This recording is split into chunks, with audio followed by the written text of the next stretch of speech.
Kepler's second law, and I'm going to get a lot of heat for this one, but Kepler's second law is incorrect. It's as simple as it, simple as it goes. Hello, Celeste. For planets, you recall Kepler's second law was his discovery that angular momentum is conserved. For the planets, as they go around the sun, their masses don't change, but their distances from the sun do. As they get closer to the sun, the distance gets smaller. They orbit faster, which means they pick up velocity. The product of these two quantities remains unchanged, thus angular momentum is conserved. But Kepler's law is only true in a very perfect case. And that perfect case is if the planets do not evolve, meaning lose mass. That mass is lost from the object. So mathematically you can go, well, here's the planet, it's perfect, and it's idealized as something that doesn't lose any mass. It covers distance 1 and distance 2 in an equal amount of time. So say this is 1 month and this is 1 month. And when this one orbits really far out, this entire area, if you measure it out, will match the same amount of area as this area right here, because this one will be moving a lot faster, though it's a lot closer.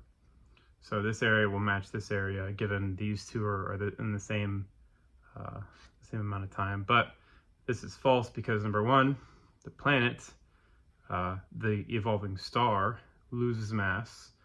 So if it's out here, it's probably going to retain the mass. If it's up close, it's probably going to be losing mass a lot faster because of the heat from the host ripping it apart.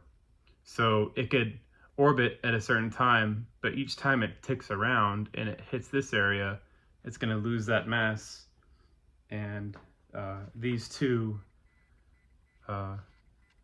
amounts of time are never going, or you could time this perfectly, but this will shrink for each time it gets close. So you have more and more and more shrinkage as the object evolves. Basically, that's it. Kepler's law is an idealization. It's like the perfect gas law, PV equals nRT. It's like the perfect triangle, all the inside angles equal 60 degrees. It's an idealization. It's not perfect. Now, in that sense, it's incorrect. It's wrong. It's mathematically useful, but for as correct as the math is, the physics doesn't pan out. Especially when you stretch this orbit out over millions of times, the wrongness will expand outwards, and you'll see that Kepler's law is just a mathematical trick, if you will, to make people believe that they really have a firm beat on things. All right, y'all. Later.